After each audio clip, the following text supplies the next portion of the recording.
வணக்கங்கள். நீங்கள் ஆவலுடன் எதிர்பார்க்கும் கொங்குநாடு மெட்ரிக் நியூஸ் எக்ஸ்பிரஸின் இந்த வார சிறப்பு பார்வை. செய்தி வாசிப்பாளர் சே சஞ்சுஸ்ரீ. என் சான் உடலில் ஒரு சான் வயிற்றுக்கு தடையின்றி உணவு கொடுத்த உழவுக்கும் உழவருக்கும் இருவருக்கும் உதவிய மாட்டுக்கும் இயற்கைக்கும் நன்றி சொல்லும் திருநாளே நம் பொங்கல் திருநாள். 13/1/2025 திங்களன்று எம் கொங்குநாடு பள்ளியில் LKG முதல் 12ஆம் வகுப்பு வரை அனைத்து வகுப்புகளுக்கும் பிரிவு வாரியாக ஆசிரியர்களும் மாணவர்களும் ஒன்று கூடி வரிசையாக விறகடுப்பு மூட்டி பொங்கல் வைத்து பொங்கலோ பொங்கல் என குலவையிட்டு மகிழ்ந்தனர். அது மட்டுமா, அனைத்து மாணவ மாணவிகள் மற்றும் ஆசிரியர்கள் பாரம்பரிய உடையில் கலக்கலாக வருகை புரிந்திருந்தனர். பள்ளி முழுவதும் வண்ணத்து பூச்சிகளாய் காட்சியளித்தனர் எம் மாணவ செல்வங்கள்.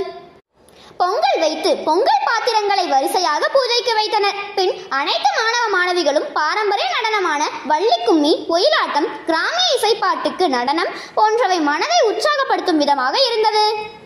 பிறகு நமது பள்ளியின் நிர்வாக குழு உறுப்பினர்கள் மற்றும் அவர்கள் குடும்பத்துடன் பொங்கல் விழா கொண்டாட வருகை புரிந்திருந்தனர். பள்ளி முதல்வர் அவர்கள் மாணவ மாணவிகளை வரிசைப்படுத்த அனைவரின் முன்னிலையில் பொங்கல் விழா ஆரம்பிக்கப்பட்டது.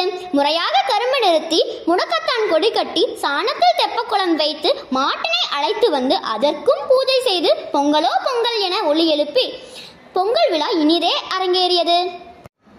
அனைத்து மாணவ மாணவிகளுக்கும் பொங்கல் வழங்கப்பட்டது. அடுத்தபடியாக எம் பள்ளியில் பள்ளி ஆண்டு விழா வகுப்பு வாரியாக நடைபெறும்.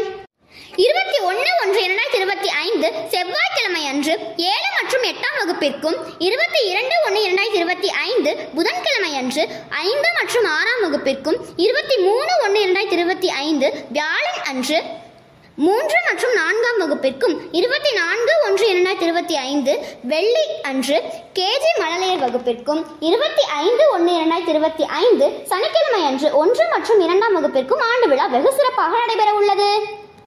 எனவே பெற்றோர் அனைவரும் குடும்பத்துடன் பங்கேற்குமாறு பள்ளியின் சார்பாக அன்போடு கேட்டுக்கொள்கிறோம். மேலும் இந்த செய்திகளை அறிந்து கொள்ள தொடர்ந்து இணைந்திருங்கள் கொங்குநாடு மெட்ரிக் நியூஸ் எக்ஸ்பிரஸுடன். நன்றி, வணக்கம்.